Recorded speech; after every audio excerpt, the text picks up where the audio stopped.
everybody. Well, we went down from and I think this thing has like messed up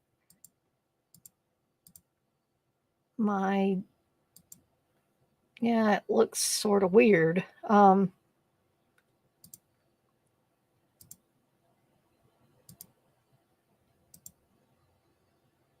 There we go. I don't know. I didn't have it switched. I thought it had it switched to 420. And it didn't. I had to switch it back and forth. Now we're back up to three. So after I fixed that little snafu, guys, I think I'm ready to get going. I'm sorry for my throat sounding hoarse, and I'm also sorry for having a sucker on camera, but I was working on something and I was, hey, 71, I was eating the sucker while I was trying to finish it up. And then I kind of looked down at my clock and I was like, oh, it's almost time for me to start my stream. So I had to quit on that. And unfortunately, I haven't finished my blow pop yet. And that's not trying to be nasty. It is a blow pop.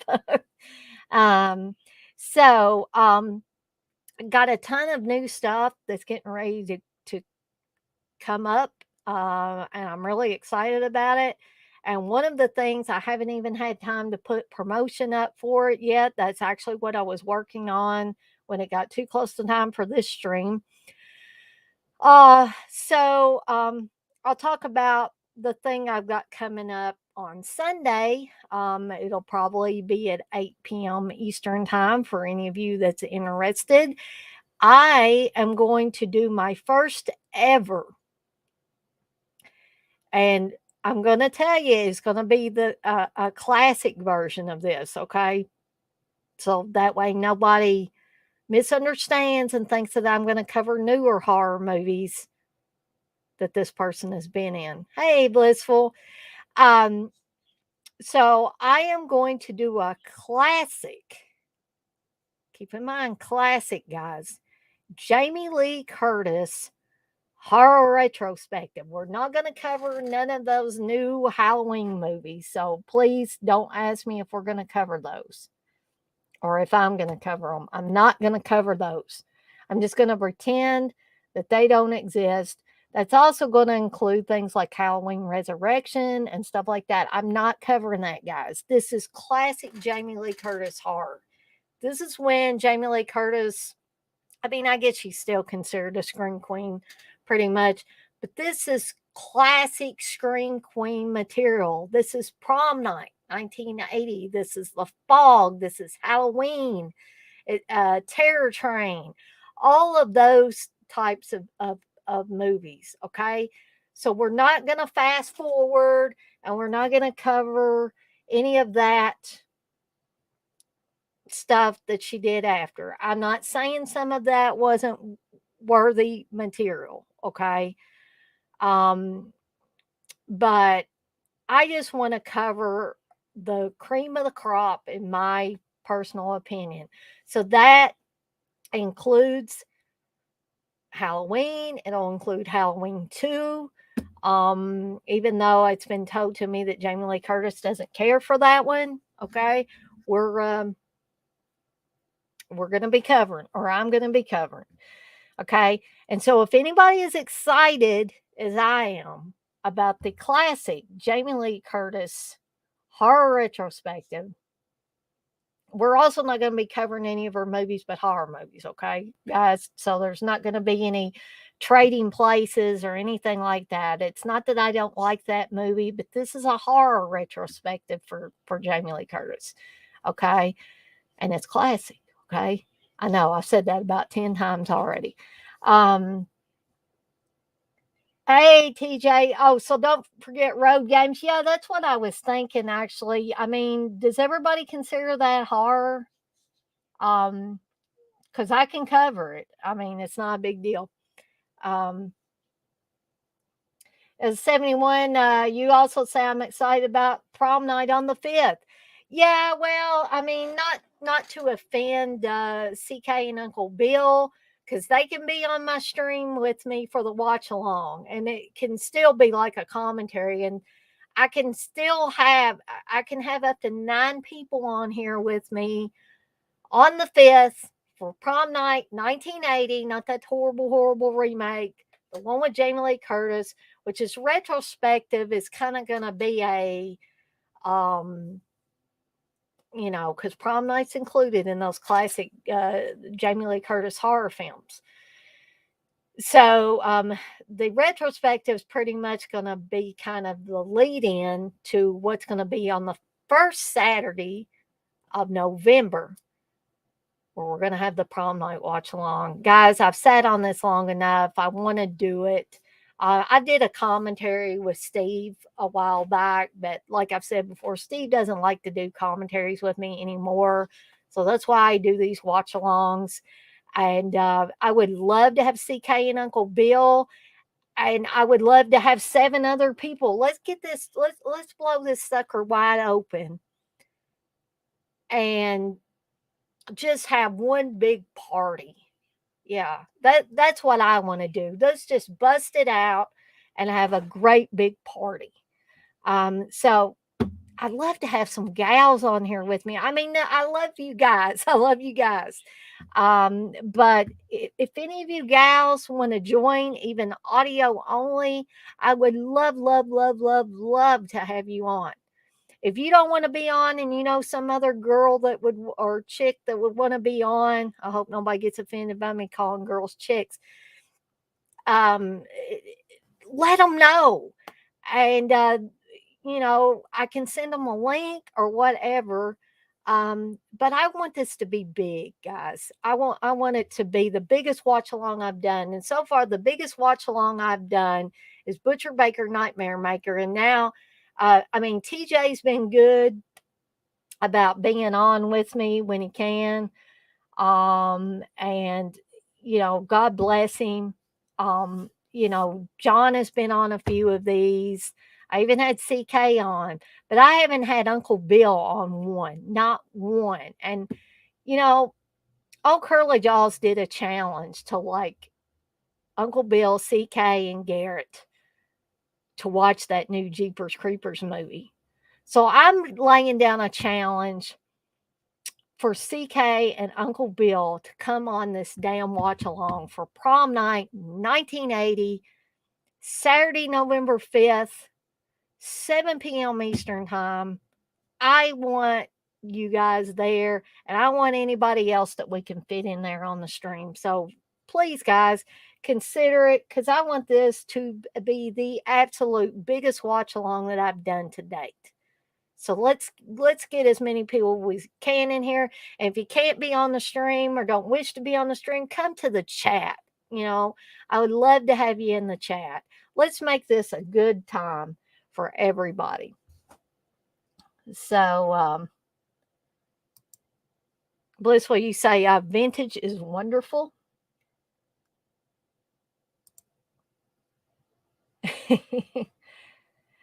TJ, you say horror thriller. Well, we can throw it in there. I'd be glad to throw it in there. I think I do have that on Blu-ray.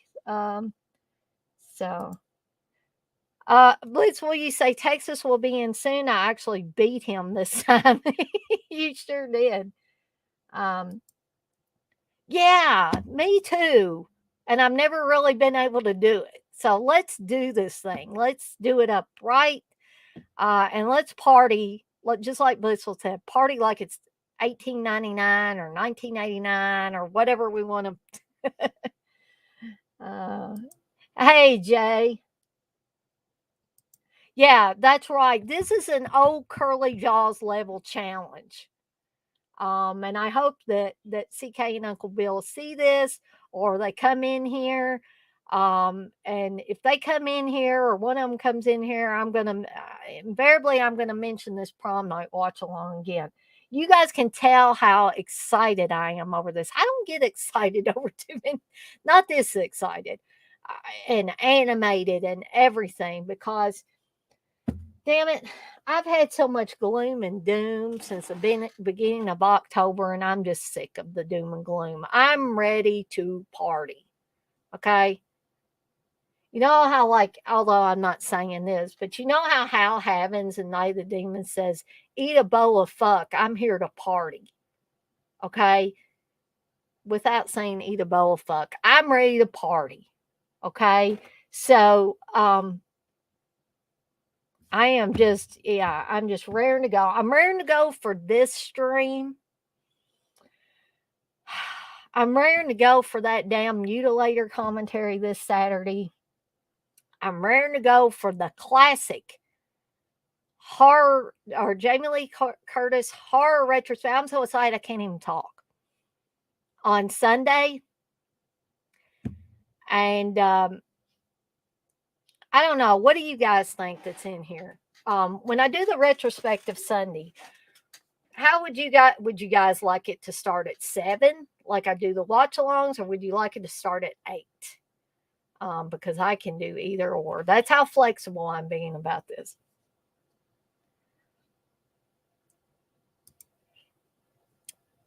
Texas, that's okay. No apologies needed. You said you were eating dinner and watching on the TV, so here I am. um,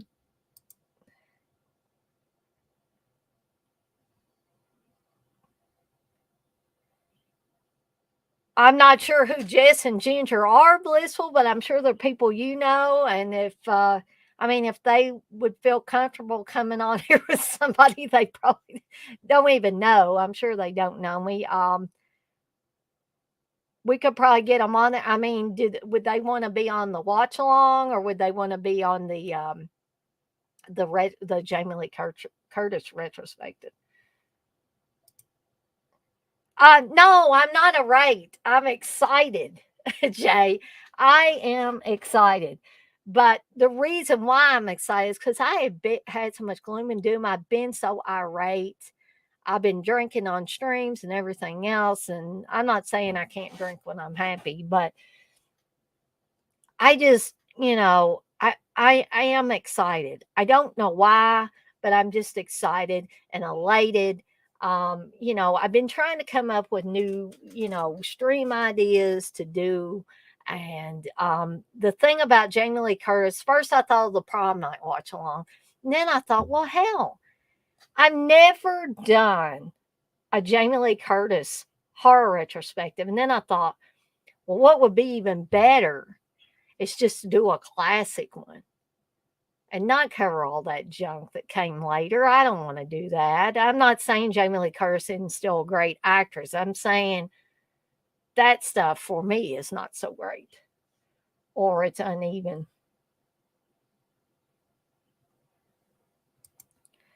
So, Samuel, when you say Ginger's rarely around anymore, oh, yeah. I mean, if these are other streamers, I would love to, have them on if they would like to come on. Hey, old curly jaws, you said I am now a baller and shot caller once again. So that means Dead Pit and Born to Be Mad will be doing a commentary, boss. All right. Right. I thought you were just changing his name for a reason, old curly jaws. So Blissful, you said Ginger and Jess have amazing channels, crime and drama and fun. Well, that sounds cool. Oh, Curly Jaw Inferno.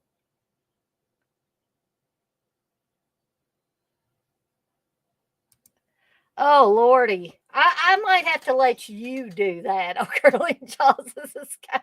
I don't think I can do a Scout Taylor Compton commentary. I would just be talking about how shitty of an actress I think she is. Just like remember when you said about Halloween 2, you would just be on here complaining about it when I did the watch along. Oh man. For Jeepers Creepers Reborn. I almost said Cheapers. I'm gonna try to finish this sucker. Okay.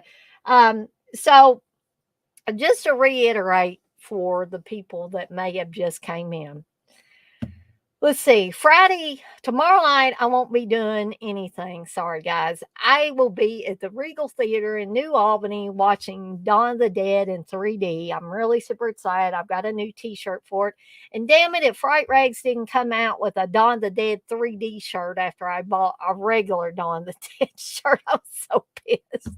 I should have known that they would do that. But Saturday, it's starting at 7 p.m. Eastern time. We're going to have the Mutilator watch along. Anybody can let me know if they want to join in for that. Again, I have 9 slots that I could fill. We can have up to 10 people on here, including me. So that's 9 other people that could be on here. If somebody, any and all people are welcome to come to the Mutilator watch along. Sunday at either 7 p.m. or 8 p.m. Eastern time, whichever one y'all ask me or tell me that you'd rather have. Um, but gosh, I just lost my whole train of thought there. Sunday, we're going to be having a classic Jamie Lee Curtis horror retrospective. That's just hot off the press. I don't even have the promotion completed yet. I was trying to finish that up when it got time for this stream. Oh, okay. So that's Sunday. Monday, I don't know what the hell I'm gonna do. I'll be doing something. Well, no, I won't. No, I won't. I will not be doing anything Monday. Sorry, guys. Because that's Halloween. And Halloween, I probably should do a live, almost said podcast, a live stream from the house. And who knows, I might, but just don't hold me to it, guys, because I don't know how busy it's going to be. I don't know how many trick or treaters we're going to have and all of that. And I don't know how many parents will be comfortable with me like streaming while I'm handing out candy to the trick or treaters. It might not make them feel too comfortable, but don't hold your breath, but I might. Or I might do something before the trick or treaters get here. Like I'm going to cook chili and the little cocktail weenies and stuff like that day. I'm not cooking a lot. I used to cook a ton of stuff for Halloween, and I don't really anymore because Steve and I, if it's just Steve and I, we really can't eat all of it. And so I'm going to make a pot of chili. I'm going to broil those cocktail weenies, get some potato chips, have some soft drinks. Probably will make my party punch that I usually make every Halloween, and Steve won't drink it, but I will. So I may, do a stream while I'm getting that stuff ready. So who knows? That'll be a surprise. We'll just, well, hell, let's just say that I'm going to do a stream through the day. And I understand some people are going to be at work, they're not on 6 weeks of leave like I am. And I get that, and not everybody takes off for Halloween. But I'm going to do something through the day. I probably won't do it in the evening. Because I'll be handing out candy to little trick or treaters, and it'd probably be easier if I just focus on the trick or treaters when it gets that time. But I'll do something in the middle of the day. You guys can watch as I cook chili, or maybe put up some last minute decorations or something like that. But I'll do something for you guys for Halloween. And for those of you that don't get to watch it live, you can always watch it on YouTube at a later time, or even the next day if you want to. So yeah, and the rest of the week, I don't know. I'm sure I'll be doing something, but I will do that special. Like it'll be a Halloween treat for y'all, sort of like a live stream, like I did at my mom's cabin. Only this will just be me around the house doing stuff for Halloween. Um, That's what you say. Thanks, Texas. I have Disco Inferno in my head now. Oh, Curly Jaws, you mean Friday you're switching towns and you're going to be in Louisville that day going to a concert? Um, so I guess we won't see you at we won't see you at the Dawn of the Dead thing, right? Well, I hate that. Oh, Jay, if you did a Laura Gimser retrospective, there'd be a lot of guys that would want to take a look at that. I'm kind of curious what concert too, Blissful. Jay, you say you're super envious about the Dawn of the Dead screening. Suppose everyone is going to see that. Well, you know what? My husband wouldn't be going if I didn't want to go. He's doing it for me, Jay. Yeah, I mean, I'm sure there's churches and stuff around that do the trunk of treats around Louisville. I'm sure they do that, but we still, I'm hoping this year proves as fruitful as previous years.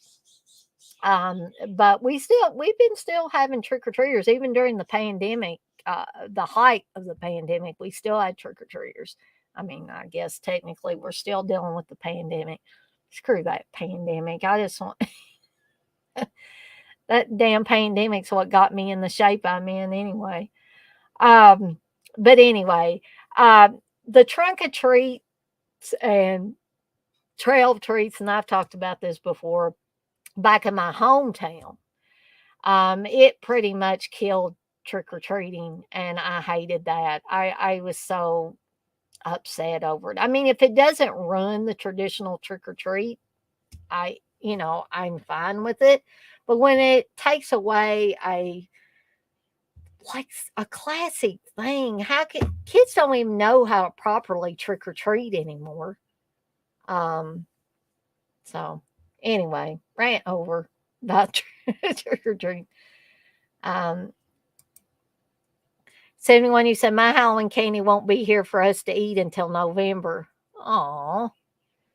Um, I I think I've got 27, 28 treat bags fixed up, and I'm going to get some more candy tomorrow.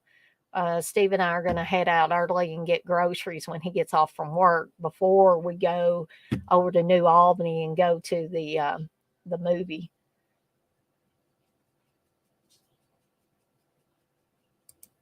Bliss, what you say now? I want to make chili. I always make chili in the fall and winter, and the last few years I've made sure that I make it for Halloween as well. Because my mom always used to make chili for Halloween. Hey Reggie, my my boy Reggie's coming around.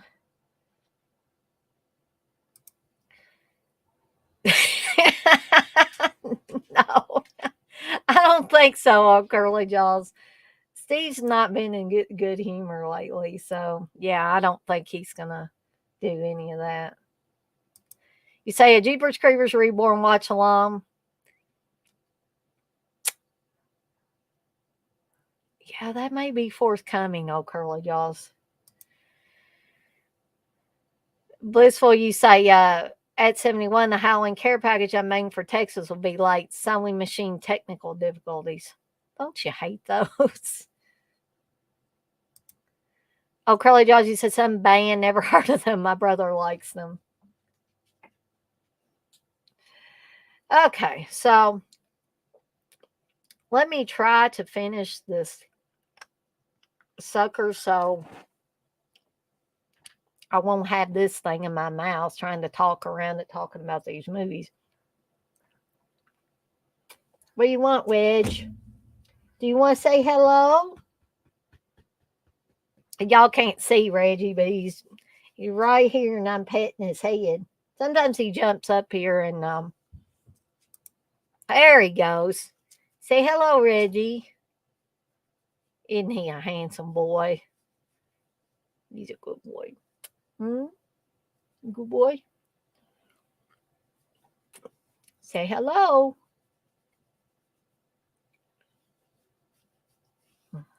I think he's just wanting my attention. Hmm? You want my attention, buddy? I love this dog.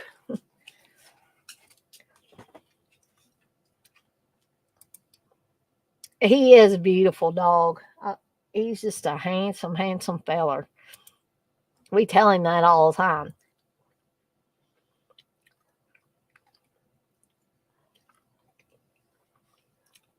Welcome back, Texas. I'm currently trying to finish this sucker.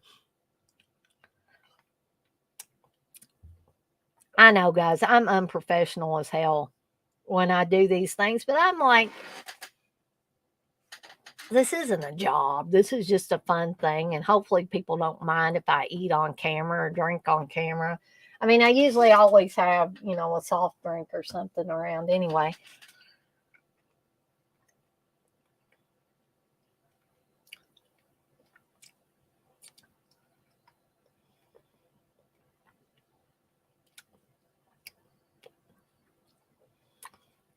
But I'm currently not wanting to break my remaining teeth out with this sucker. So that's why I'm trying to be careful.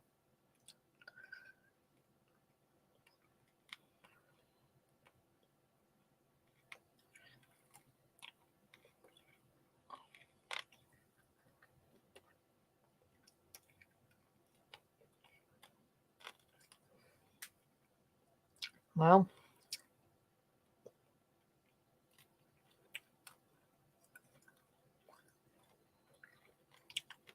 these were the leftover blow pops I had after I got the treat bags together.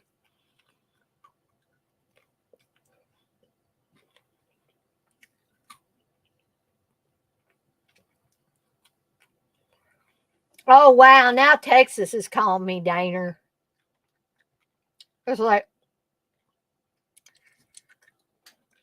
everybody pretty much started calling me Daner after CK and Uncle Bill started calling me that, which I don't mind. I don't mind. It's a nice nickname. So I'm going to go throw this away and I will be right back.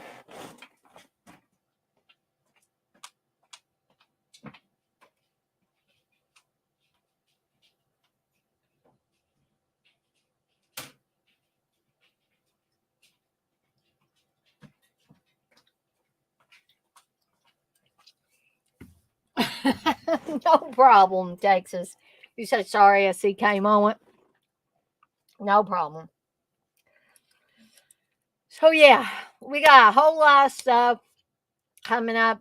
Oh, I did want to remind everybody that November 6th, which is the first Sunday in November, we will be doing a cruising commentary that somebody, or a cruising watch along rather, that somebody, it might have been Darren, I can't remember at this point, because I have it on my calendar. The first Sunday of every month, we've been doing a commentary, and then I thought, how well, just about every Saturday, I'll just have a commentary. Let's just do that. Let's just have one big blowout.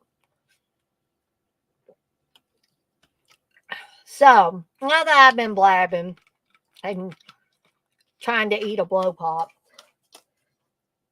and got so excited I almost gave myself an aneurysm. No, just kidding. But I have been having headaches on and off. I had a bad headache. I had to take some medicine for a while. I was putting together those treat bags. Hey, Brandon. Now my white old basset hound boys back here. But now that I've went on for about a little over 30 minutes, I guess it's time to get started with the meat of this stream, which is horror, the continuing saga of horror ABCs of my collection. Jay, you say you got your handkerchief ready. How do I join the cruising watch along? Well, if you want to be live on the stream with me, you don't have to be video and audio. If it makes you feel more comfortable to be on audio only, just let me know, Jay, that you want to be on the cruising watch along, and I will send you a link for it. I haven't got the promotion up for it yet, but as soon as I get that promotion up, I should have a link. So you may have to remind me. Um, and I will make sure that I get that link to you. Texas, you say, oh shit, I'll be on panel for that. Cool. I mean, now we just got to get a bunch of people for this, for both the mutilator watch along this Saturday and the prom and can't talk. I told you I'm so excited. And the prom night watch along for Saturday, November 5th. So it looks like, some people want to be on this cruising one for sure. Jay, it will be Sunday, November the 6th, the first Sunday in November. And I'll probably usually I start the Sunday ones a little bit earlier than I do the Saturday ones. So 6 p.m. Eastern time on Sunday, November 6th. I'm planning on doing that. Okay, Blissful. But again, anybody that wants to be on any and all upcoming streams for the watch alongs or for the Jamie Lee Curtis retrospective or anything else, please let me know. I'm going to get that cruising promotion up as soon as I can, and also the Jamie Lee Curtis classic horror retrospective. I'm going to get the promotion up for it soon as well, because we're going to be doing that soon. So let's get started. And guys, I inadvertently left out a letter H because I had it in stacks in the living room, and I was like, oh geez, I didn't cover this one. And I've covered it on other streams, so I probably won't to talk too awfully long about it. But after we cover this one letter H, then I will move along to the I's. And so the H that I forgot about last time was Happy Hell Night. 25 years ago, he sold his soul to the devil. Now it's time to pay. Happy Hell Night is also a Halloween themed movie. So I watch it around Halloween time. Hell, I watch it anytime because this was a movie that I ran across by accident. I don't know that this ever came to theaters. I'm pretty sure it probably came to video stores. It could have been straight to video. I'm not 100% sure on this.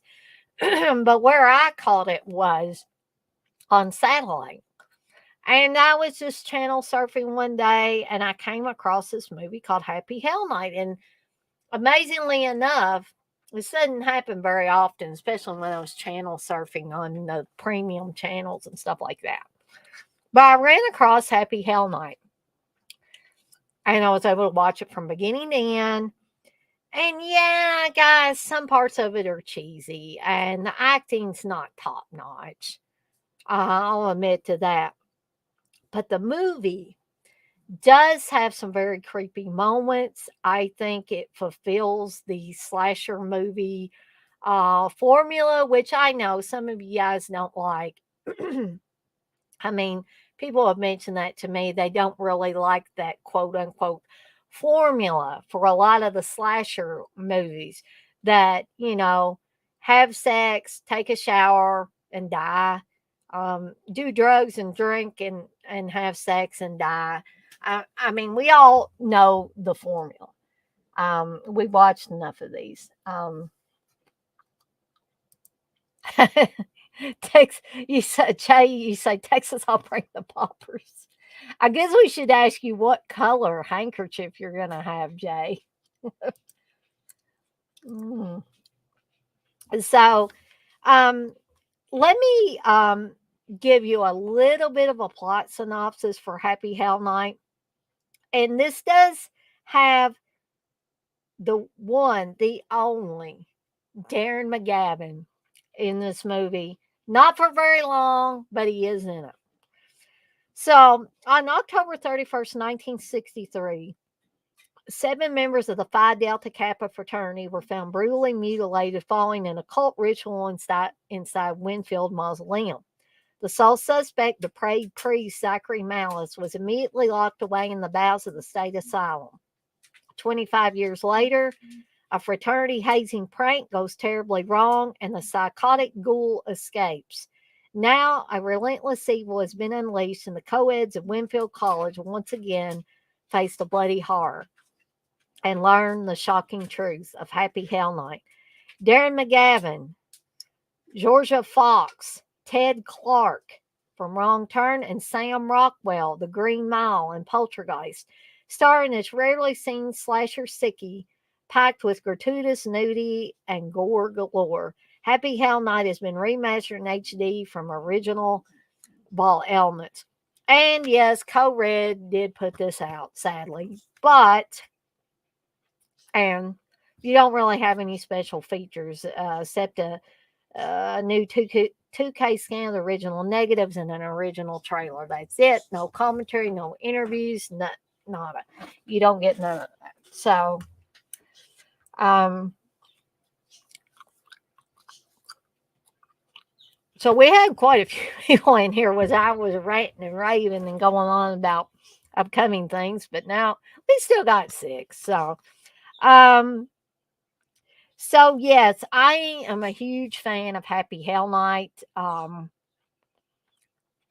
do believe Steve did a commentary with me on this. I don't think this is a movie he wants to see again, even though he loves Darren McGavin. I don't think Darren McGavin was in here enough for him to risk watching this movie again. But most of the acting, like I said, is not really up to snuff. Sam Rockwell's not in this very much either. I think he's pretty much in a couple of flashback scenes, and that's all you see him in. And Darren McGavin as well, you only see him in a handful of scenes. So don't be looking for a lot of Darren McGavin, but they do try to make total use of his name there. Let's got it right by the damn title there.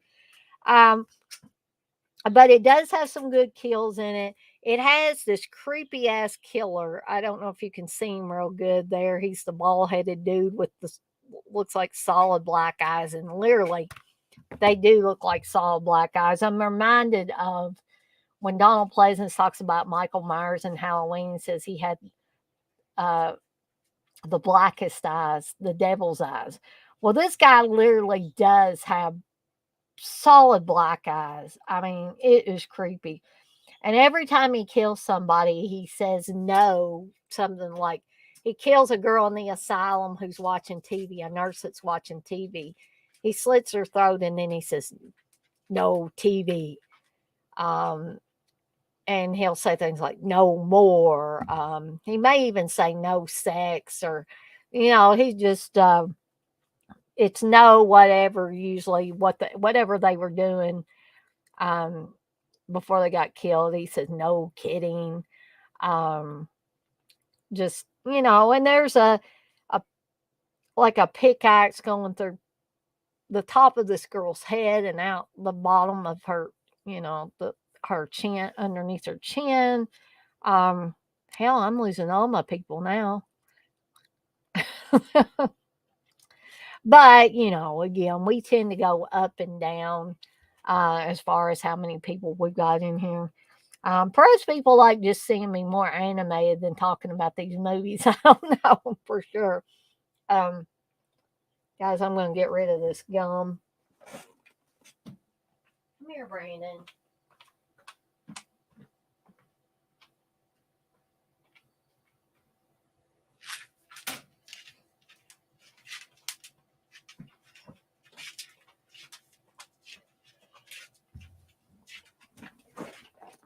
But like I said, I'm not going to go too awfully long about any of these movies.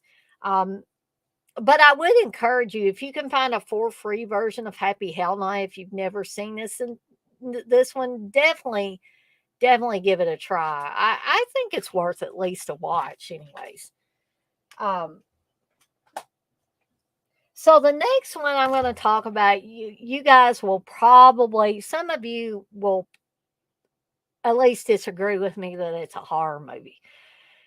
But I say it's a horror movie, not necessarily because of what the woman does when she gets her revenge, but what happens to her before the revenge. It's pretty horrific. It is horrific. It's extremely horrific to me. And you know what I'm talking about, right, guys? I Spit on Your Grave. Okay, the original one from the 70s, not those horrible, not that horrible remake, not that horrible years later sequel, Deja Vu, but the original I Spit on Your Grave. The movie that says this woman has just cut, chopped, broken, and burned 5 men beyond recognition, but no jury in America would ever convict her.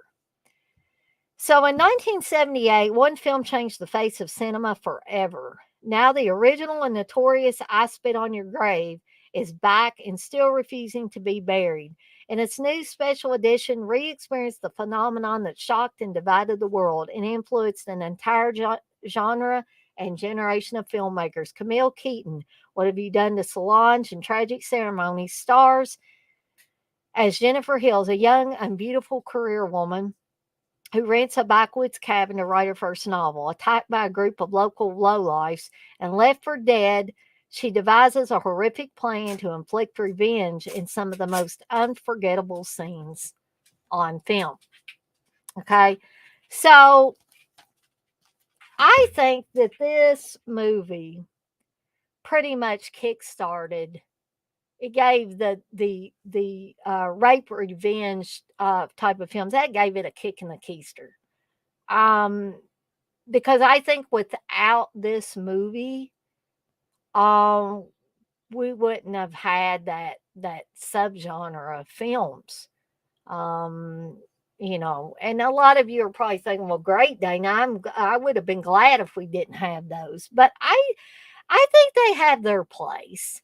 Um, and I mean, there's not only, I Spit on Your Grave, but there's Last House on the Left, there's Thriller, A Cruel Picture. There's a film that I've never seen. I believe it's a French film that the English title is Fuck Me. Joe Bob's talked about it before. And sorry, guys, I'm going to sneeze.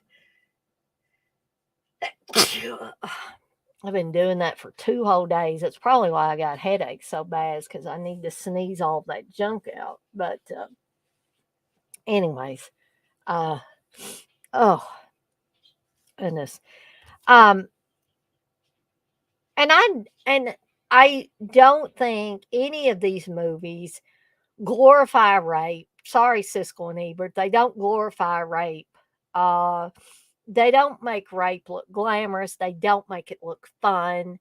They, especially this movie, pretty much shows you, unfortunately, what rape is really like. It's not committed by straight laced, upstanding members of the male race, or male. Um, I don't know, but male population, I guess is how I'll say it. Um, and this is the lowest common denominator of guys that would do these horrible types of things. And I'm not talking about the actors who play these guys. I'm talking about real guys who would actually gang rape a woman like she is viciously raped multiple times in this movie. And not only that, but she's kicked and punched and all kinds of, horrible, horrible things done to her.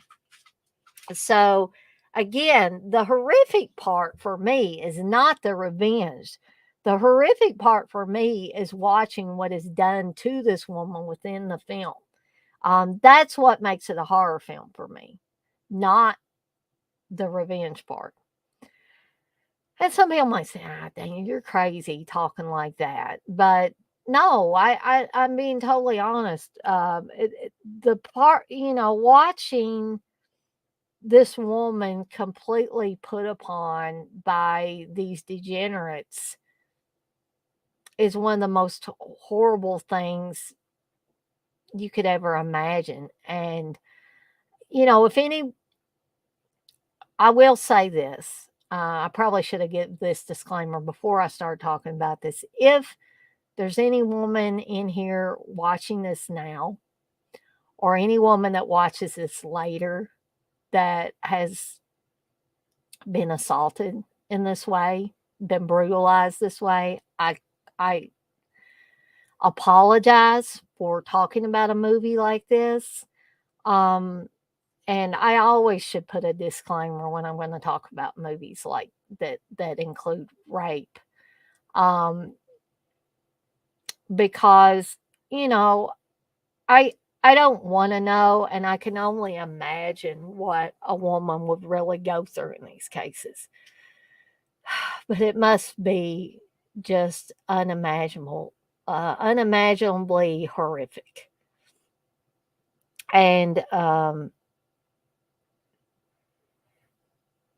I don't know. It's just, and I'm not saying that I love these movies. I'm not going to come on here and say, "Oh, I love I Spit on Your Grave. I love Last House on the Left." I'm not saying that. But I think that these types of movies have something to say, and I think what they've got to say is valid. Um, and I truly think movies like I Spit on Your Grave are not trying to sensationalize rape. How could they sensationalize rape or glorify it or make it?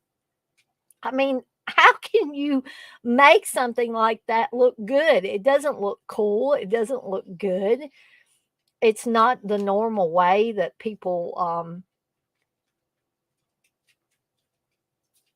have sexual relations. This is forced brutality. This is not lovemaking.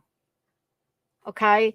And so, and the truth is, and a lot of people probably have already heard this story anyway, but I'm going to tell it again. Mayor Zarky, the guy that directed I Spit on Your Grave, and sadly, I don't know what happened. He did the deja vu thing, but when he directed, or before he directed I Spit on Your Grave, he actually saw a woman after she'd been brutally raped. He was going somewhere with, I guess, a friend of his in the vehicle, and he had his children with him.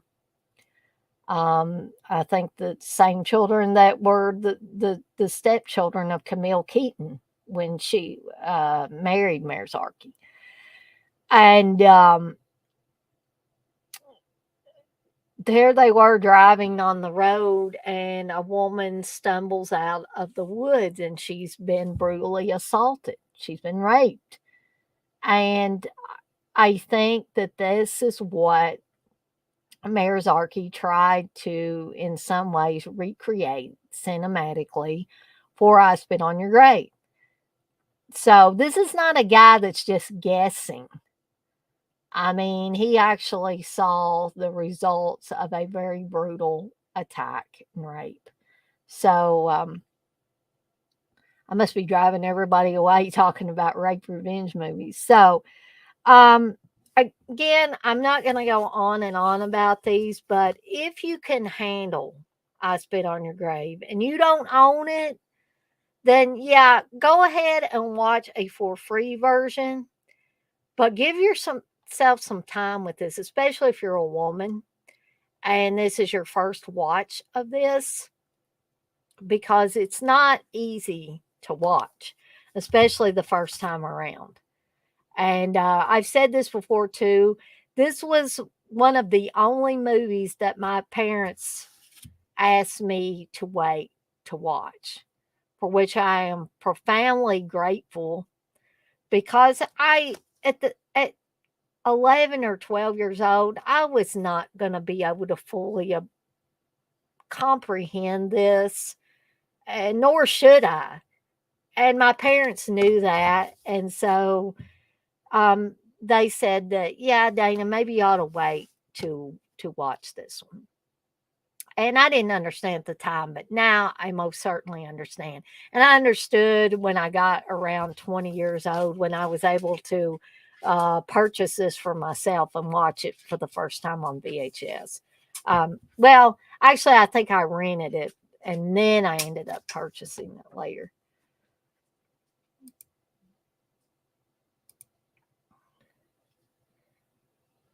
Jay, you say I got a similar story. It was horrific. So, have you got a similar story about watching this, or what are you talking about a real assault? Um, which real assault would be horrible. Text you say it's like Eli Ross said, if you're going to do a rape scenes in a film, you should have a point to it as it relates to the film. Other than that, it's not necessary. I would totally agree with, Texas. Totally agree with.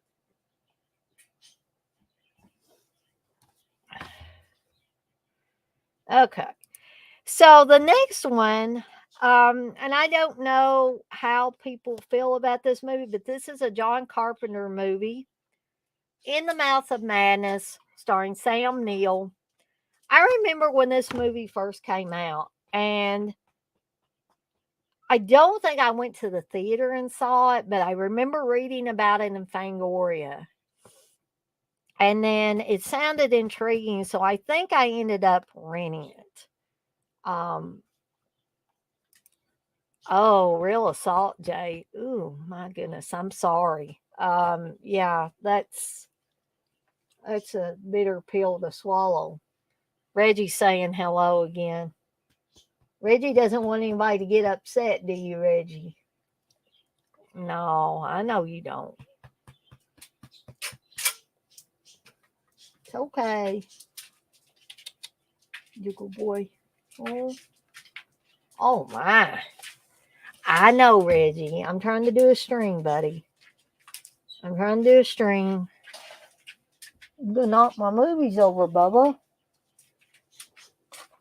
Okay, you down now. Okay.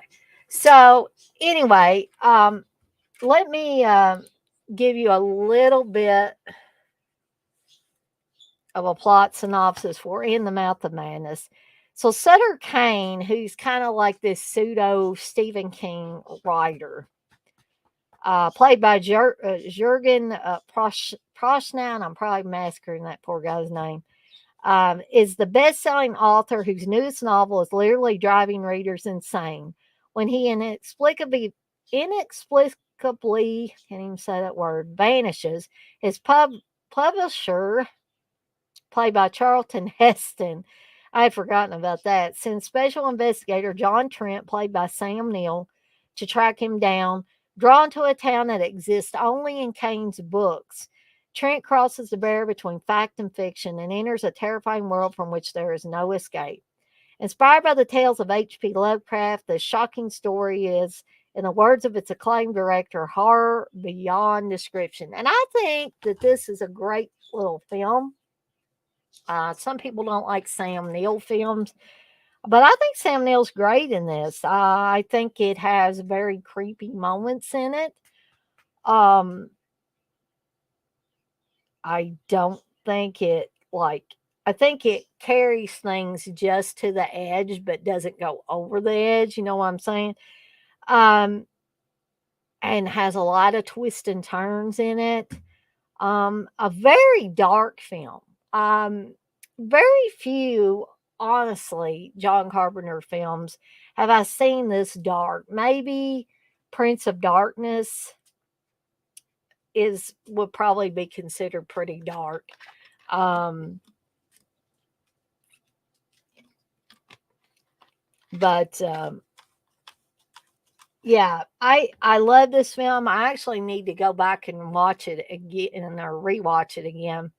So if you don't own this one and you can find a for free version, I'd say, yeah, definitely give this one a try. I'm thinking that it's a little bit longer than a lot of, well, maybe not. Only 95 minutes. I don't know why, but I was thinking that this was longer. It was a 1995 movie. Sorry, guys, this is a Screen Factory release. But yeah, In the Mouth of Madness. I say if you can find a for free version, definitely give this one a watch.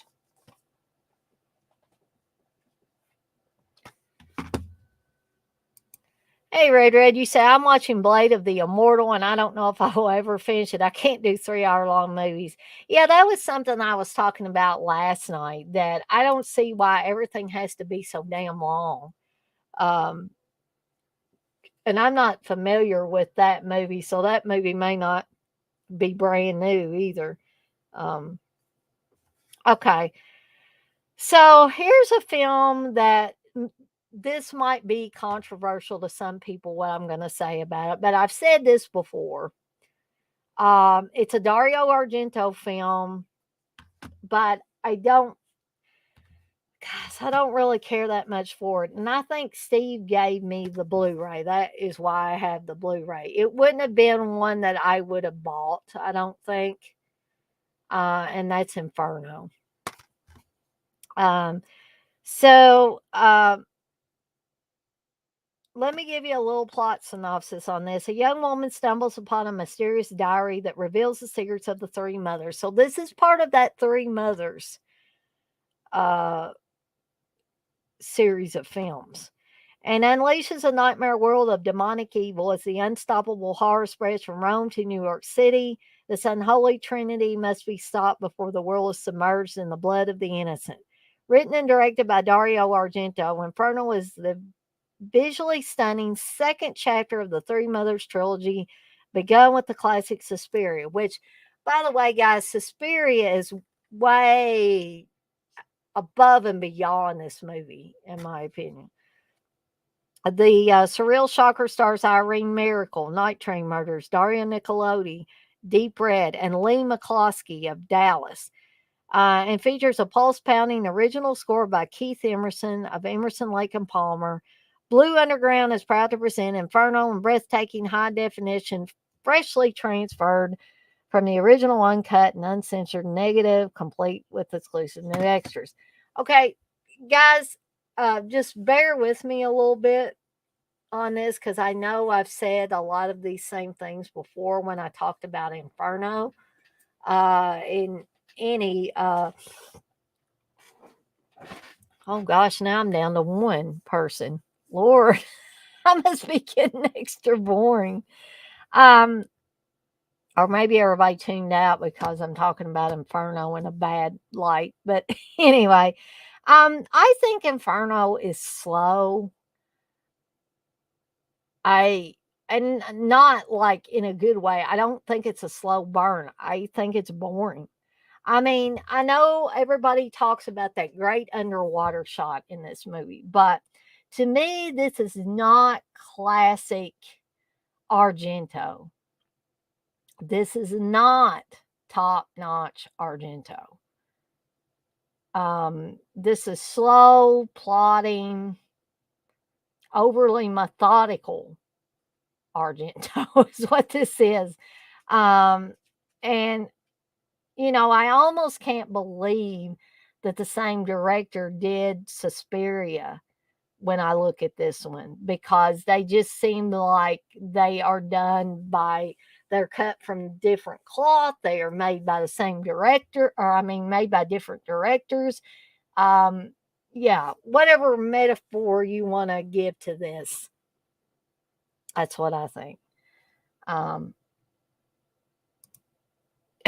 Jay, you say, LOL, I can tolerate different opinions. Well, thank you, Jay.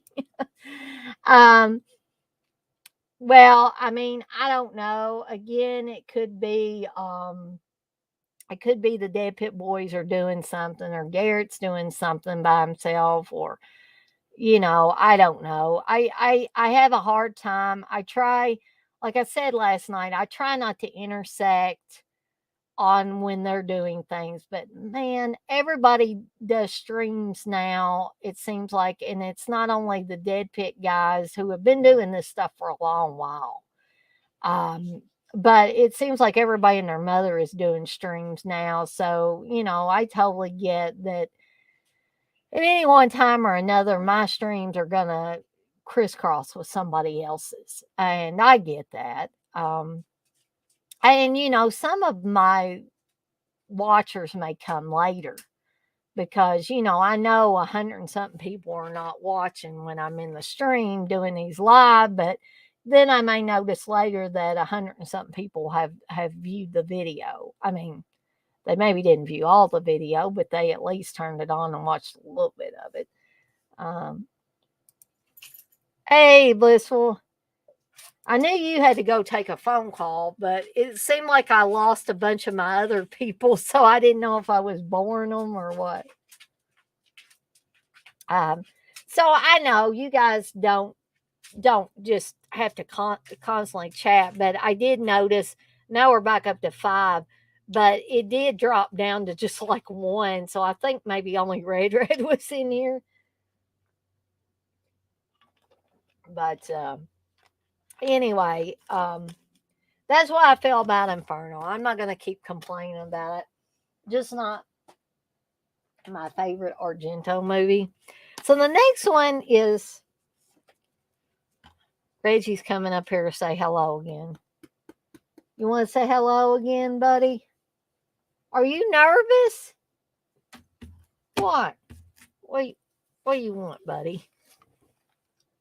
I think Reggie's camera shy because he won't look at the camera sometimes. But the next movie I wanted to talk about is The Initiation.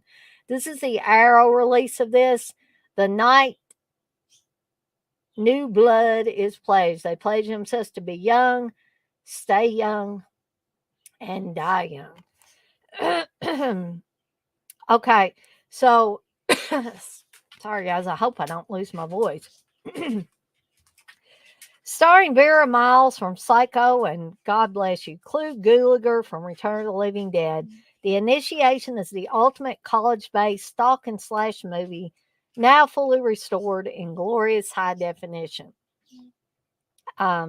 Kelly's sorority sisters have a special initiation in store for her and her fellow pledges, which involves a late night break in of her father's department store. But what begins as a harmless college prank turns sour when once inside the mall, the group find themselves locked in for the night along with a deadly intruder. Marking Melrose Place star Daphne Zuniga's debut. I love Daphne Zuniga, by the way. I never watched Melrose Place, but I love Daphne Zuniga in these older movies she was in. In a leading role is Kelly. The Initiation remains one of the strongest efforts to emerge during the latter days of the slice and dice boom.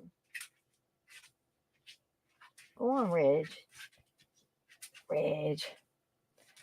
Okay. So basically, this is Kelly's story, basically. Daphne Zuniga's story in this movie.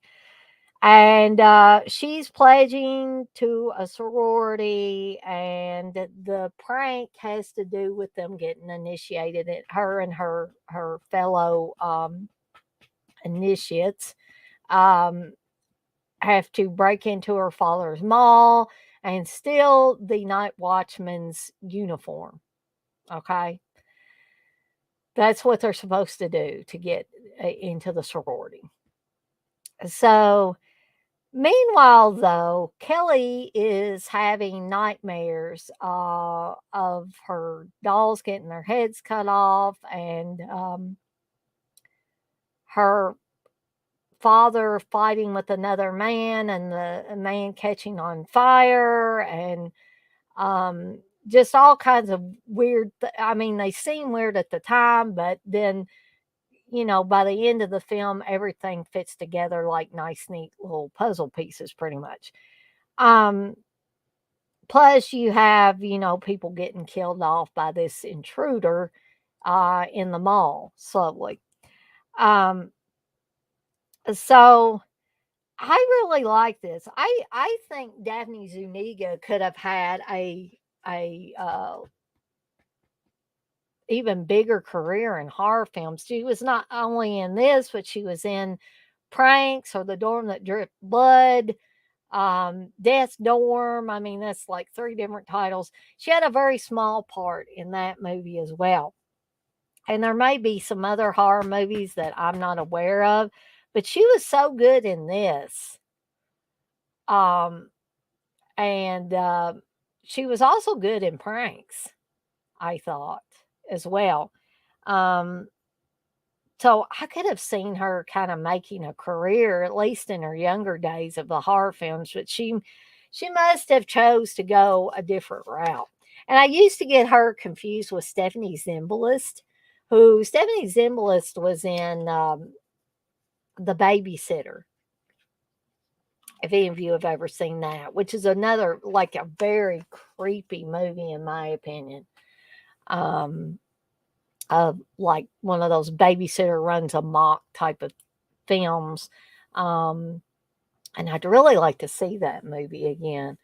Um, I don't know I don't think it's out on DVD or anything like that.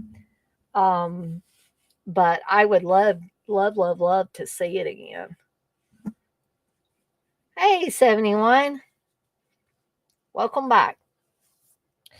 So, yeah, again, I'm not going to go on and on about it other than to say if you've never seen The Initiation, please try to find a for free version, but I think this will be well worth your time.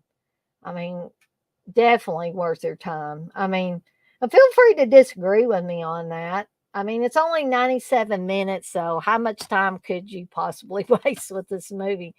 Um, I mean, there might be some people that say, "Well, I watched that movie, The Initiation, that Dana said was so good, and it was the biggest waste of my time, and I'll never get the hour and 37 minutes back."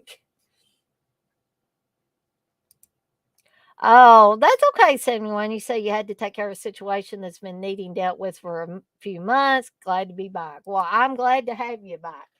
Um, So moving right along is a movie I talked about not long ago on a Cheese Extreme Wednesday, but then discovered upon rewatching it before the Cheese Extreme Wednesday that this was a lot more horrific and a little less cheesy than I had remembered.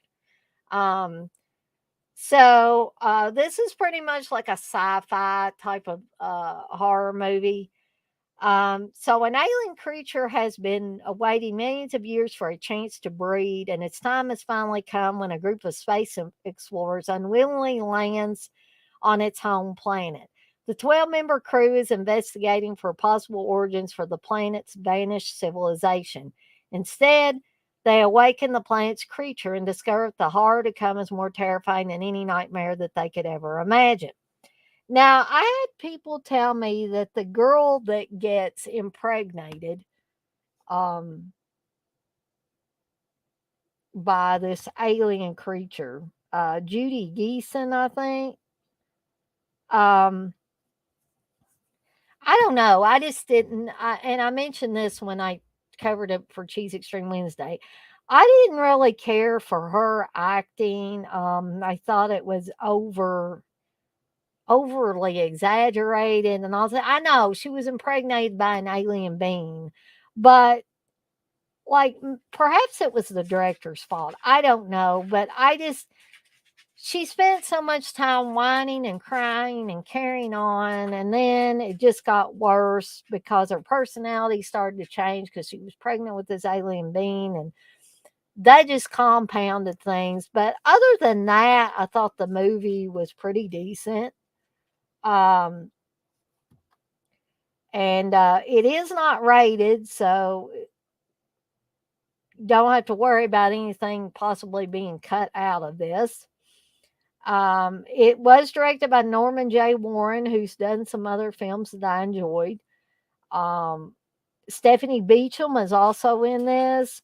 Robin Clark, Jennifer Ashley. Um, Yeah, I mean, not a bad little movie in and of itself. I'm just not a fan of Judy Geeson, I guess. Um, but I apologize to any Judy Geeson fans out there. But that's Inseminoid. The next one is a newer movie, not a brand new movie, but a newer movie from the makers of Paranormal Activity and director James Wan and writer Lee Winnell. And I bet you can guess what it is. It's Insidious. It's called. Steve O'Brien of WCBS Radio said it's the most terrifying film since The Exorcist. It's not The House That's Haunted. Now, I don't know if I would agree that it's the most terrifying film since The Exorcist, but it's an interesting little film nonetheless. Let me give you a little bit of a plot synopsis on this. From the makers of Paranormal Activity, Insidious is the terrifying story of a family who, shortly after moving, discovers that the dark spirits have possessed their home and that their son has inexplicably fallen into a coma. Trying to escape the haunting and save their son, they move again only to realize that it was not their house that was haunted. Owen Gleiberman of Entertainment Weekly said Insidious has some of the most shivery and indelible images I've seen in any horror film in decades. I don't know if I would totally agree with that, but it's a decent little horror film. A decent little, what starts out to be kind of like a haunted house film and turns into something else. Um, has again a lot of twists and turns along the ways. I think director James Wan did a great job with it, and I definitely feel like it's worth a watch. But again, do not go out and like buy this if you don't already own it. Try to find a for free version of Insidious and determine if it's going to be your cup of tea, because it may not be. Okay. So the next one um, is a film that was directed by Scott Spiegel, one of Sam Raimi's buddies. No, Texas. I don't hate Judy Geeson. I just don't care much for her acting, at least in that film. Um, so the film I'm talking about now is Intruder. This is the director's cut of this. It does include a work print on a DVD-R, as you can see there. This was number 403 out of 500.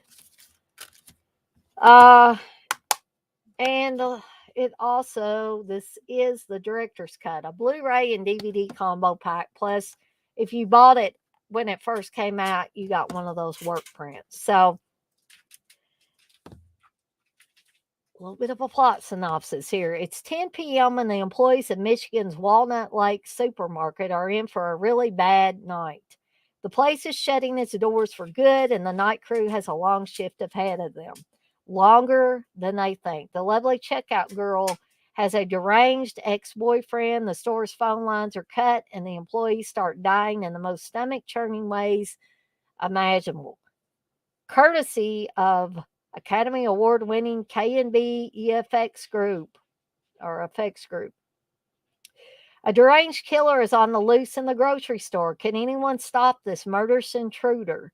Synapse Films is proud to present Scott Spiegel's Intruder, the holy grail of extreme gore cinema, in an all new 2K high definition transfer of the original uncut, uncensored version. Sam Raimi, director of the Evil Dead and Spider Man trilogies, and Renee Estevez, TV's The West Wing, and also Sleepaway Camp 2, star in this blood drenched cult film classic that critics call a gorgeous, low budget shocker that has long been one of the best kept secrets of the genre scene. Um, be sure to look for Bruce Campbell, the Evil Dead TV's Burn Notice, in a cameo role. But not only are they in here, Danny Hicks is in here, Elizabeth Cox, Ted Raimi, David Burns. Um, and it says with special appearance by Bruce Campbell. and Lawrence Bender. So, man, guys, when I discovered this movie, this is a fun, gory little movie. Okay. And in my opinion, has just enough gore in it where you're not, like we talked about with Terrifier 2. Sorry, Dirk. Um, I don't think it's too overly done. I mean, you got a guy's head getting sliced in half on a saw that or a machine that you're gonna cut like chickens and other meat products on. Okay, like a bandsaw type of thing. Um, so you've got that kind of stuff. You got a guy getting his head crushed in a machine that's meant to crush boxes down. I mean, I'm not gonna lie to you. There's some bloody ass scenes in here. Um, but I think it is done in such a way where the rest of the film can be entertaining and the gore, in my opinion, is not overdone. Um, just a fun little movie. And I mean, it's chock full of people that if you've watched Sam Raimi films and stuff like this, you will recognize. Even if you don't recognize their faces, you'll probably recognize the names. And definitely, most of you guys are going to recognize people like Bruce Campbell and definitely Sam Raimi, probably Ted Raimi, Danny Hicks, people like that, Renee Estevez. Um, you'll be like, oh, yeah, I know these people. Um, Reggie. Reggie just really wants me to pay attention to him tonight. He's such a handsome boy. They said you were beautiful earlier, Reg. You like that? Okay. What is it, buddy? I know. You better go lay down, get some rest. Don't you think? Hmm? I don't think you want to be on the stream. You don't even look at the camera. You want to look at the camera? Huh? You want to say hello? Okay. I got to get back to my stream, okay? He does this when he wants my attention. He just keeps putting his paw on me. What do you think's up here? Okay. So can I talk while you're up here? Texas said that whole series is great for PG-13 series. Talking about Insidious. You say, hell yeah, Intruder. Yeah, I definitely would recommend Intruder to any horror fan. Um, I mean, again, try to find a for free version if you don't already own this. And I love this movie so much. I have this version. And I also have the 88 Films Blu-ray version as well. Um, so anyway, moving right along. Is a movie that I believe I have already talked about on Cheese Extreme Wednesday.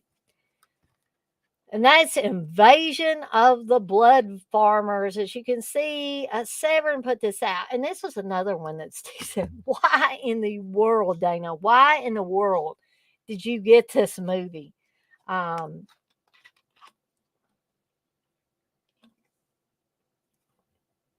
I take it you say I forgot Alvy Ward and Tom Lester. Oh, yes, I did. Yes, I did, Texas. Sorry about that. But Invasion of the Blood Farmers. This is not a serious movie by any stretch of the imagination, guys. Little bit of plot synopsis. The 70s grindhouse classic now scanned from the original negative with new bonus materials. In 1972, a team of New York City exploitation outlaws that included Ed Adlam, who did Shriek of the Mutilated.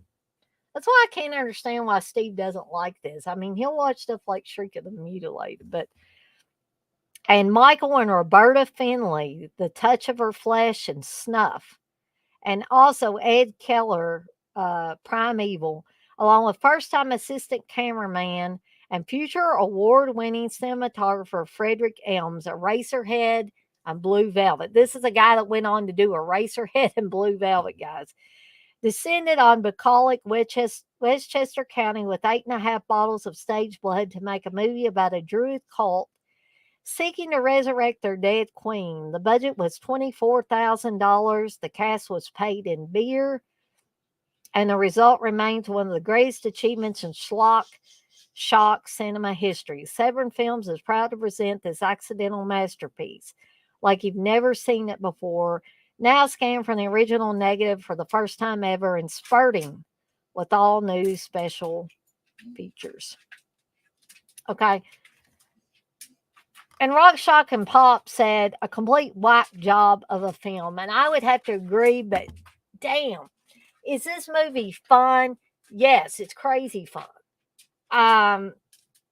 It's probably not going to be worth it to everybody to spend money on it, which is why I say if you want to watch it and don't own it and don't know anybody that owns it that can lend it to you, find a for free version like on YouTube, Tubi, who knows, it could be on Amazon Prime or something. I'm not really sure. But it's only 77 minutes, so just under 80 minutes. And just fun, crazy, wacky, zany. Doesn't totally make sense at times, but honestly, guys, how many horror films do, especially these low budget, schlocky ones? Got plenty of blood. They must have used all of those 8.5 bottles of stage blood in this. Um, I don't know. I enjoy it. It's not a movie that I want to watch every single day or something for 7 days straight or anything, but most movies aren't. Um, but I think it's fun and just wacky and crazy enough to keep you entertained for 77 minutes. And I remember probably one of the first times I watched it, if not the first time I watched it, was me and my cousin Jed, my horror movie watching buddy for a long time. Watched this and we were just laughing our asses off at this movie just because it was so much fun. It was so crazy. And just when you thought it couldn't get any crazier, it did. So, yeah, I would recommend if you can find a for free version of Invasion of Blood Farmers, watch this sucker. Check it out. Um, so the next one is the 1970, what is it? 1978 remake of Invasion of the Body Snatchers. Now, guys, most remakes I don't care for. But this was a good one, guys. This definitely, in my opinion, was a good one with a great cast. You've got Donald Sutherland, Brooke Adams, Leonard Nimoy, Jeff Goldblum, and Veronica Cartwright in this. I mean, and and somebody else that's on this is oh man, I'm forgetting the Art Hindle. Art Hindle is in this in a very small role, but he's still in it. Um, And this movie is so damn creepy. I mean, it really I think that Philip Kaufman and all the guys that worked on this with him um really knew what they were doing to update this for 1970s audiences. And to me, it really works. It's a really well done remake. And, something else I think is unique is Jeff Goldblum was in this remake. And this is a good remake of an older movie. And he was also in the Fly remake that Cronenberg did. And that, in my opinion, is another really good remake. So I guess Jeff Goldblum was really good at picking these remakes that were really well made.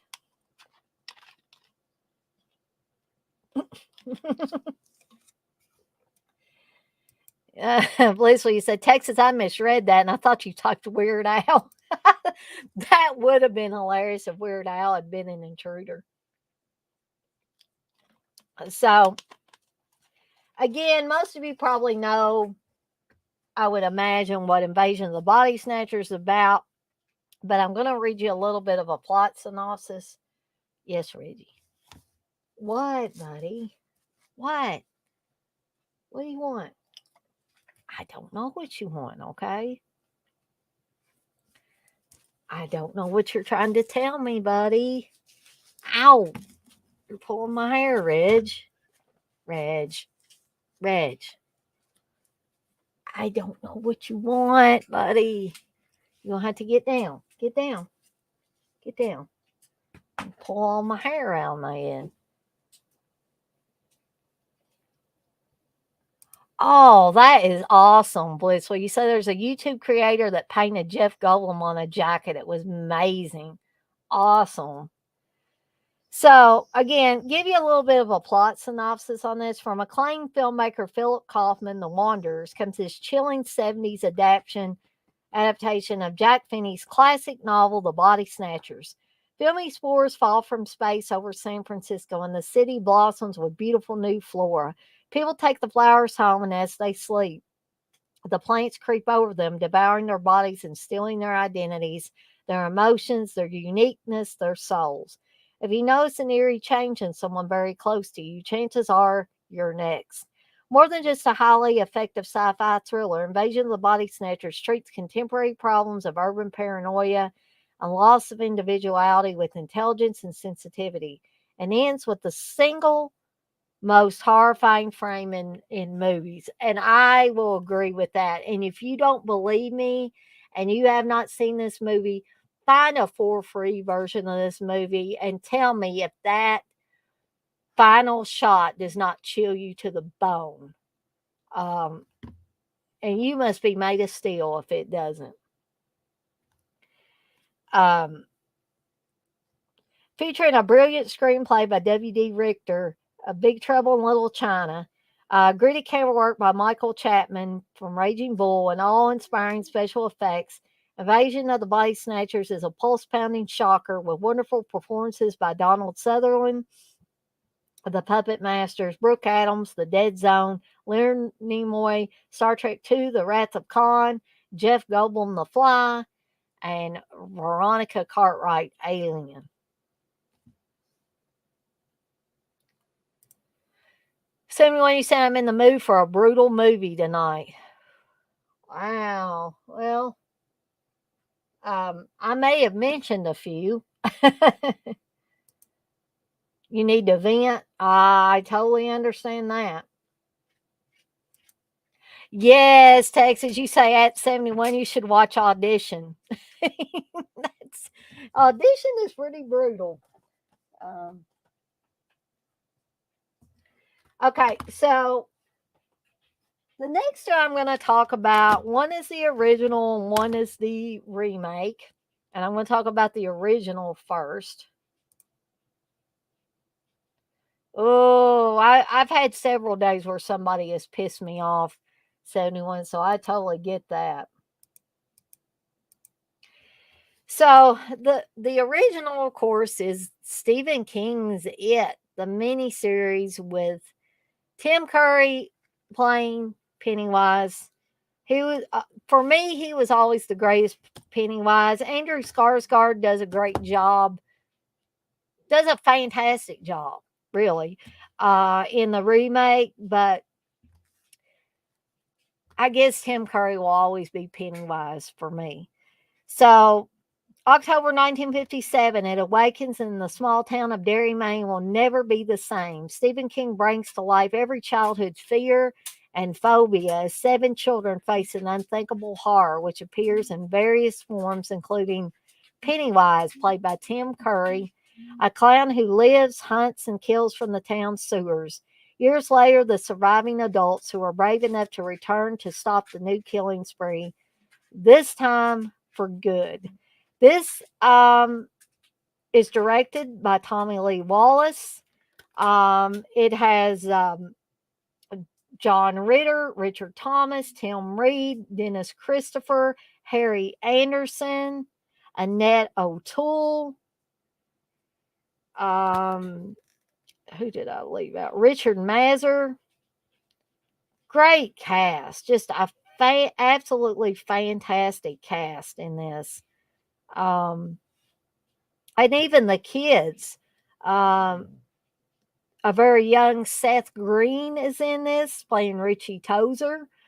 Jonathan Brandis, God bless his heart, he's no longer with us, plays one of the kids. Yeah, I mean, just a great little film, or miniseries, and I just love it. Brings back a lot of nostalgia for me.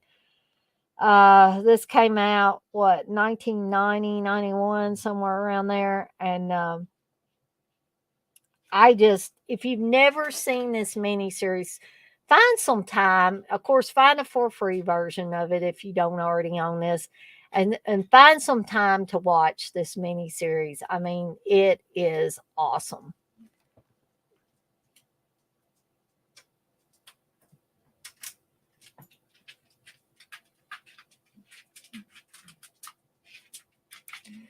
Blissful, you say I agree. I love the miniseries.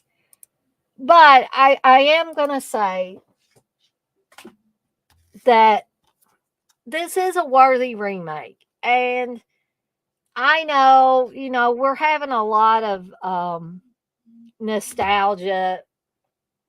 Well, maybe not everybody is, but a lot of us that remember growing up in the 80s are having a lot of nostalgia for the 80s. And if I'm remembering right, this remake has the kids being in the 80s instead of the kids starting out in the 50s in the original It.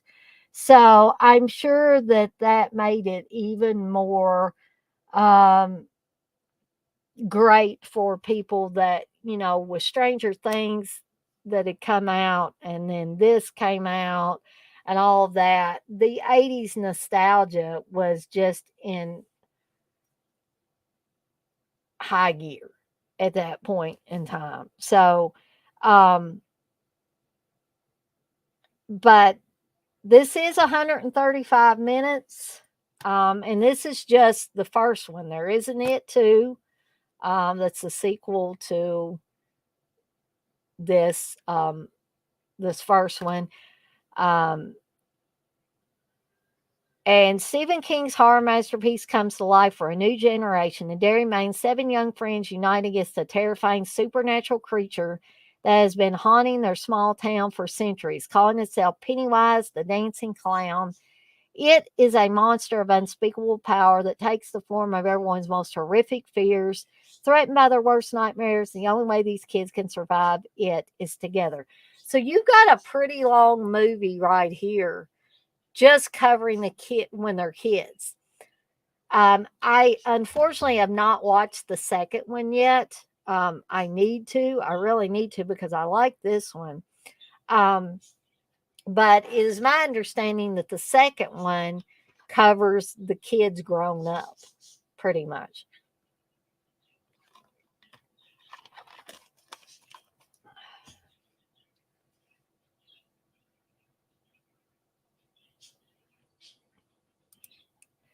Blissful, you say on YouTube they have the series Nightmares and Dreamscapes. One hell of a band, was so good. Oh, I remember Nightmares and Dreamscapes. Oh man, I love that. I need to go back and watch that. 71, you said they had a 6-hour Nightmares and Dreamscapes marathon on YouTube. Oh, that is so awesome.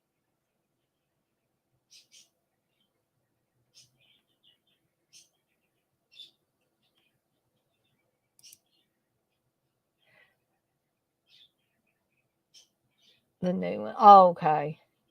In New York City.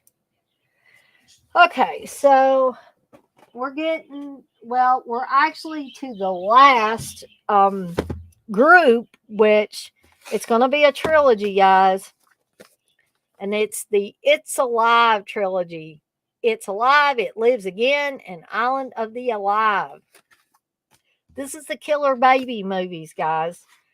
Um, and the first It's Alive, the one film you should not see alone. And there's only one thing wrong with the Davis baby. It's Alive. I mean, I've seen the trailers for It's Alive, guys. And if I had been old enough at the time that this originally came out, if I had saw those freaking commercials, I would have been like, damn, I probably wouldn't have said that, but I'd be like, I have got to see this. But I didn't get to see this film when it first came out. This film came out in 1974. It came out the year my parents got married, the year they graduated from high school, 2 years before I was born. Uh, and this, in my opinion, great piece of horror history came out. So, our modern world is full of marvels, but also polluted air, food sprayed with deadly chemicals, misused drugs, and hidden radioactive substances. Ever wonder how these poisons might affect a developing child in the womb? It's Alive offers a shocking possibility, and in the process has become a creepy cult classic. It's Alive is the first film of the classic trilogy from writer and director Larry Cohen about murderous mutants, and its birth was chillingly midwife by crucial contributions of two Academy Award winners, makeup master Rick Baker, who created the makeup and actually played the infant monster, and composer Bernard Herrmann. Okay, so not only is this a horror movie, but I'm not even a parent, and it pulls at my heartstrings when they want Mr. Davis to kill his mutant baby. And even though the baby has done these horrendous things, killing some of the doctors and nurses when it was born, and making it look like a slaughterhouse in there, um, the only thing this baby really wants is to be loved by its parents. And there are scenes where the baby cries. And I don't know, no matter how horrific looking the baby is, and you can see the baby back there. And I know the baby's a special effect created by Rick Baker. I get that. But when it cries that mournful cry, and when the cops are telling Mr. Davis, you've got to kill it, you've got to kill it. And, it's really heartbreaking to watch that. Even though this is a horror movie, it's about a killer baby, killer mutant baby, and all that. When it all comes down to it, the baby just wants to be loved by its parents. That's all it actually wants. And really, the reason why it's killing is because it's being frightened and stuff. Um, and it's trying to protect itself. So, um, Reggie, come on now. Sorry, guys. I think I'm going to have to let two of the dogs out because Reggie's just Reggie. Now, you be good out there, okay?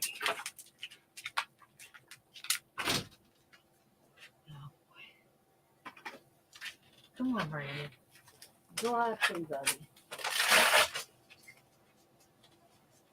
Sorry, guys. I love my dogs, but I would probably be way already done with this if there weren't so many interruptions around here. Um, yes, 71. It's Alive is always good. So It's Alive. I'd highly recommend this one. This is my favorite of the trilogy, of course. But I've seen all three of them. And of course, I bought this set when it came out, or not right when it came out, but yeah, I would highly recommend this one. Okay, so the next one, It Lives Again. The It's Alive baby is back, only now there are 3 of them. Okay, because not only is there the Davis baby, but some other mothers have given birth to more mutant babies. So, is it human? Is it a beast? Whatever it is, it lives again in the second film and cult filmmaker Larry Cohen's It's Alive trilogy. Once again, Cohen brings to the screen a hideous threesome of mutant baby monsters that are the evolutionary response to a man's polluted environment. These frightened creatures lash out with deadly claws at what they don't understand. There are only 3, but they could reproduce into uncontrollable millions if someone doesn't destroy them. Frederick Forrest from Apocalypse Now and Kathleen Lloyd, the car, star as the loving parents of one of the monstrous creatures. Parental love, however, is no match for these hell-spawned mutants. Their wild blood binge must be stopped. Will the next stage of their evolution become our last? And again, I don't think I need to literally go on and on about it. I think you get what these movies are about. Um, so the third one in the trilogy is probably the craziest of the 3, if you can believe that. And It's Alive 3, Island of the Alive. The It's Alive babies are back. They do something worse than kill. They multiply. So they sent them back, or they sent them away, but now they are back. Michael Moriarty, this time from Q the Winged Serpent, and Karen Black from Trilogy of Terror, star as Stephen and Ellen Jarvis, the distraught parents of one of the new mutant children. So now there's so many of these mutant children, they can put them all on an island. They've watched in horror as government death squads roam the earth, shooting the humanoids on sight. They've suffered through the court hearings that sentenced their child and other surviving mutants to a remote, uninhabited island. And their nightmare continues because the abandoned creatures are now grown and they are coming back home to the society that created and rejected them. And no one stands in their way. And no one who stands in their way will live. And guys, that's Island, or It's Alive 3, Island of the Alive.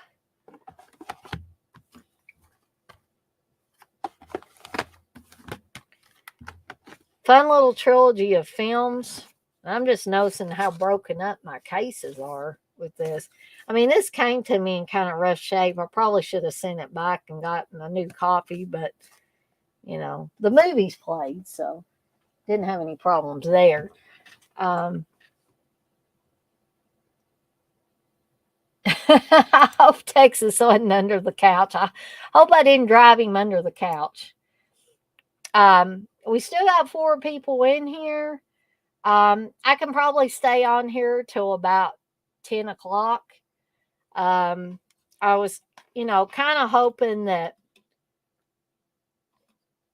CK and Uncle Bill would stop by so that I could officially invite them to be on the stream with me for the prom night watch along, but perhaps they will. I swear. Perhaps they will see this at a later time. Like I said, I don't know if they're doing something tonight and, you know, might see this later, like I said, and then decide that, yeah, hey, I want to do that watch along with her. Yes, 71. I'm glad for you 4 people that are in here. 71, he said that's not until the 5th. You have time. Yeah, but those guys, I tell you, they are so busy. I mean, they are ultra busy anymore. I can't get my hat right. It looks like it's crooked again. So I don't know. Anyways, Yeah, they're so super busy doing different things and doing their own thing that, I hope CK doesn't get mad at me that I decided to go ahead and do a watch along on it. I mean, I'm inviting anybody and everybody that wants to come on here. Um, but I'm beginning to feel like I may be boring people because we started out with a good amount of people and now we've got about 3 or 4 people. So I'm not sure if I drove people away or they were just going to other things. Um, like I said, I can't. It's almost impossible for me to keep up with who's doing what anymore. Um,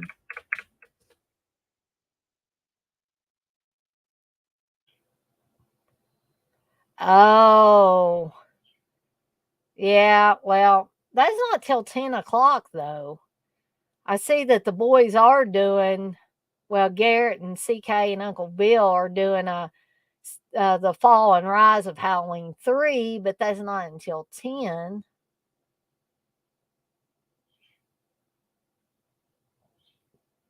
So, yeah, I don't know. Maybe people are just kind of like preparing for that.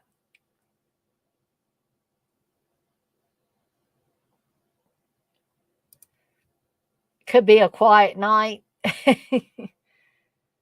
Bliss, what you say? I'm fielding calls from my family. I swear it's going to end up on Springer. Oh, Lord, I hope not. Uh,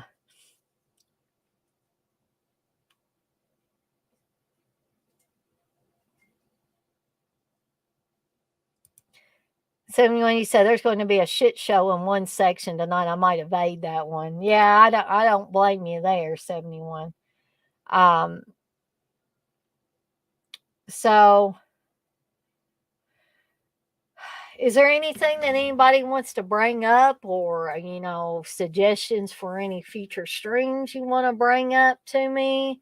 Like I said, I try to, keep any and all things that people suggest in my wheelhouse. Or I write them down. I try to write them down um, as as people give them to me. Um, so if you guys have any ideas and want to share them with me, um, I'll be sure to try to remember to give you credit for them because I don't want to. Like I know Uncle Bill is doing that so craven stuff, and he said that he didn't come up with that idea. Somebody else said it in the chat, so he didn't want to take full credit for it. Um,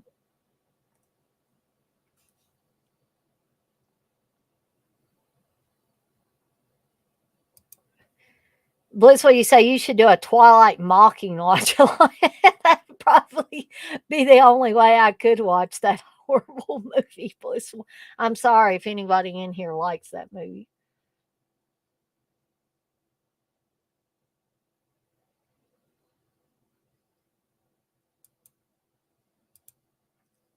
71, you said that's not violent enough.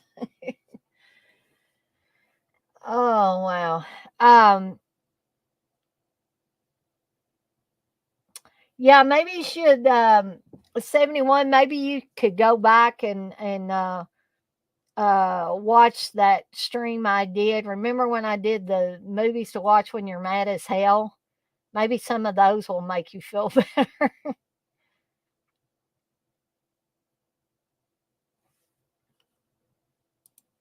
Oh yeah, I know Texas. People don't just sit home ready to watch streams. Most people have a life like me. I don't really have a life. That's why I'm doing all these now.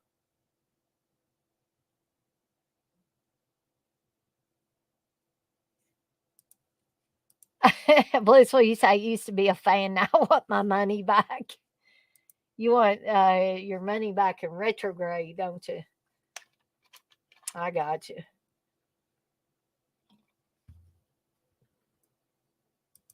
Oh, 71, I'm sure you have a life. I'm saying I don't have a life because look, heck, I'm doing these streams almost every freaking night. I'm doing a stream. So you guys can be guaranteed that I don't have a life.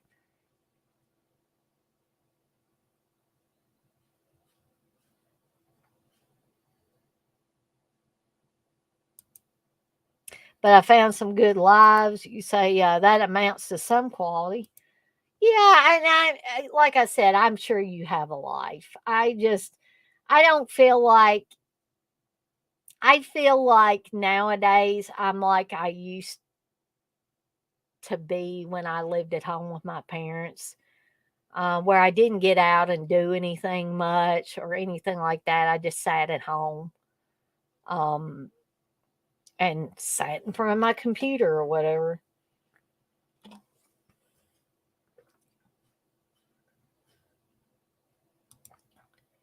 So when you say, I definitely haven't had a life in 3 years stuck in the woods. Well, I felt like when I lived with my parents, I was stuck in the woods too. But I don't, and and I'm sure your case is totally different, but I place some of the blame on myself for me not having a life back then because I could have done things and I kind of chose not to. Um,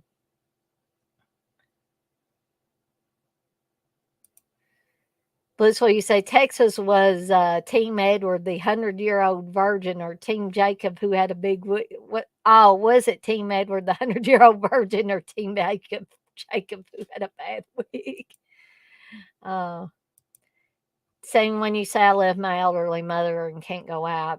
Yeah, that would definitely restrict things for you. But you're being a good daughter to your mother, though.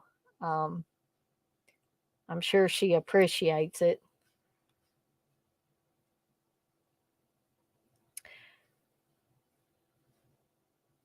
But I got about 5 more minutes on here, guys. Like I said, I'm probably going to get off here about 10 o'clock. Um, I have to rest up because I know Dawn of the Dead's a little bit longer movie than I'm used to watching, on a regular basis. Um, but I am really excited about going. But this probably means I'm going to have to get some extra rest so I won't feel bad when we get ready to go out and watch it.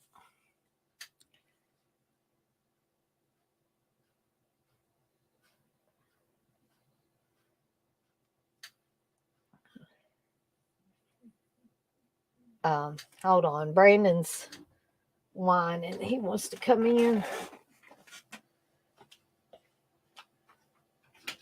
Come on, Brandon.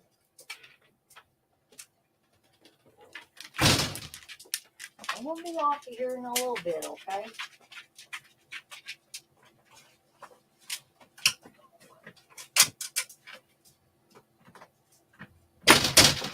Reggie, you gonna lay down now? Be good.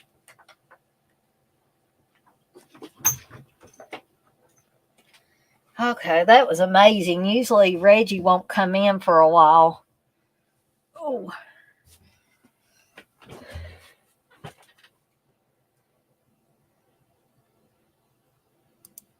same way you say get rest and enjoy yourself. Well, yeah, I mean, I am really looking forward. I know Steve's not, but like I said, he's doing it for me. So um, I think we all do things for our significant other that, you know, we don't always want to do, but we do it because we care about them.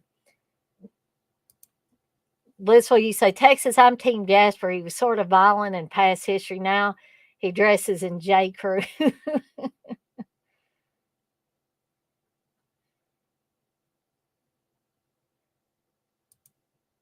Bliss, what you say, he's too preppy. I like punk rockers. Oh man. Um, I still got 4 people in here. So I know Texas is in here, Blissful's in here, 71's in here. That means one other person is in here. Uh, but that doesn't really matter because I'm going to be off of here in a couple of minutes. And um, Texas, I'm not sure if you're going to go over to CK, Uncle Bill, and Garrett stream. Are you going to call it a night, or I'm just being curious. Now we're down to 3. So um but yeah, actually guys, I think to give anybody else that could be watching this a chance to get over to Dead Pit for their 10 o'clock thing. Um what's the link for the Dead Pit thing? Hold on a second here.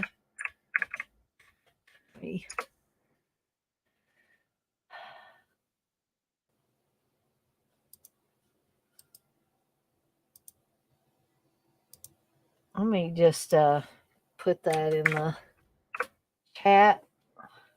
There you go. That's the link for the thing they're doing in about 30 seconds. So, with that being said, guys, I want to thank everybody that was in here tonight and put up with my overly excited goings on at the very beginning of this. Um, but I want to thank everybody for stopping by and hanging out for a little bit. Again, I won't be doing anything tomorrow because I'll be watching Dawn of the Dead in 3D, but we'll be having a watch along Saturday for The Mutilator. For anybody that's interested in being on the stream with me, you just let me know.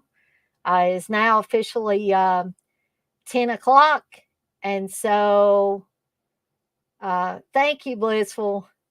And 71, thank you. Say, yep, can't wait until Saturday. And Blissful says, have fun. And with that being said, I'm going to skedaddle on out here for the night, guys. And I will see everyone on the flip side. Y'all have a good night now.